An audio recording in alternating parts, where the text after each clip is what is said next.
بسم اللہ الرحمن الرحیم والصلاة والسلام علی سید المرسلین۔ میں ریاضت حسین اظہری آج ایک اہم پیغام لے کر حاضر ہوں، سنیں اور دوسروں کو بھی سنائیں۔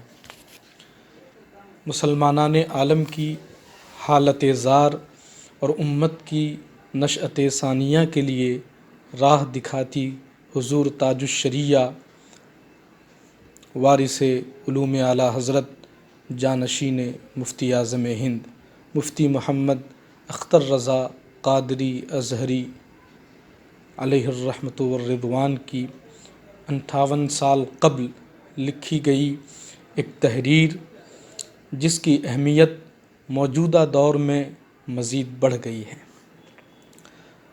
آپ لکھتے ہیں، اور یہ آپ کی تحریر ماہنامہ اعلیٰ حضرت بریلی شریف سے جو شائع ہوتا ہے، فروری 1962 میں آپ کی یہ تحریر چھپ چکی ہے۔ آپ فرماتے ہیں، مسلمانوں، ایک زمانہ وہ تھا جب کہ تم اپنے دین و مذہب کو جان و مال سے زیادہ عزیز رکھتے تھے۔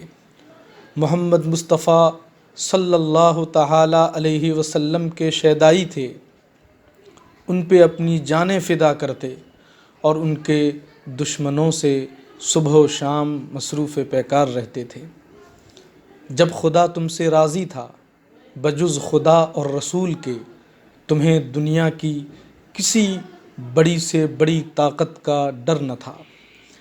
قیصر و کسریٰ کے محل تمہاری ٹھوکر پر تھے، تمہاری شان و شوکت عالم آشکار تھی، خدا پرست تھے، مسجدیں تم سے آباد تھیں، زہد و تقویٰ کو تم پر ناز تھا، تمہاری بزم ہستی میں تہذیب و اخلاق کی روشنی تھی، تمہیں نے دنیا میں ایمان کی شمعیں جلائیں، اپنے بے مثال کردار سے سارے جہان کو زینت بخشی، تم آپس میں ایک دوسرے کے لیے پیکر اخوت و مساوات بنے ہوئے تھے۔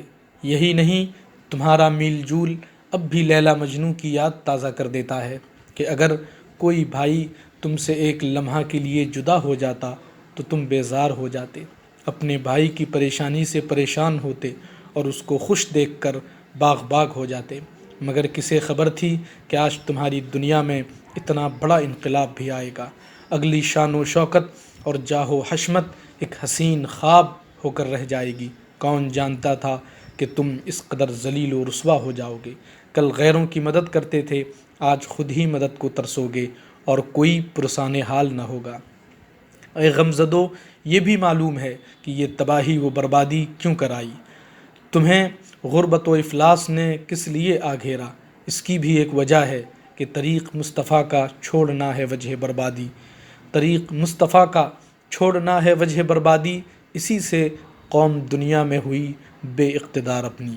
کتنا ہی اچھا ہوتا جو تم نبی کے نقش قدم پر چلتے رہتے، ہائے افسوس کہ تم نے نبی کو چھوڑ دیا، ان سے دور ہو گئے، تمہارے دلوں میں دین و مذہب کی محبت نہ رہی، رسول کے لیے وہ سچی تڑپ نہ رہی، تم نے اسلام کی تعلیمات پر عمل کرنا چھوڑ دیا۔ اسلام نے سکھایا کہ بجز خدا و رسول کے کسی سے نہ ڈرو، لیکن کیا وجہ کہ روز بروز بزدلی تمہارے دلوں میں گھر کرتی جا رہی ہے۔ ہاں، آپس میں ایک دوسرے کے لیے شیر خونخوار سے بھی بڑھ کر ہو۔ کلام الہی پکار پکار کر کہہ رہا ہے کہ وما خلقت الجن والانس الا لیعبدون، یعنی میں نے جن و انسان و جنات کو صرف اس لیے پیدا کیا کہ میری عبادت کریں، مگر صبح و شام شراب نوشی و دروغ گوئی اور طرح طرح کے برے افعال میں مست رہتے ہو، جوئے کے اڈوں پر، میخانوں میں، فحشکاری کی محفلوں میں، ہر بری جگہ تم پائے جاتے ہو۔ کبھی مسجدیں تم سے آباد تھیں، لیکن اب یہ حال ہے کہ مسجدیں مرثیہ خواں ہیں کہ نمازی نہ رہے۔ کبھی تمہیں نے دوسری قوموں کو اسلام کا پیغام پہنچایا اور اسلام کے لیے اپنی زندگیاں وقف کر دیں، مگر آج دیکھ لو کہ تم اس پیارے دین سے کس قدر بے اعتنائی برت رہے ہو۔ تمہاری حالت ناگفتبے ہو چکی ہے۔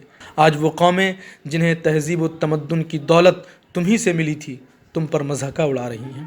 خدا را خواب غفلت سے بیدار ہو جاؤ اور دنیا کو دکھا دو کہ ہم وہی مسلمان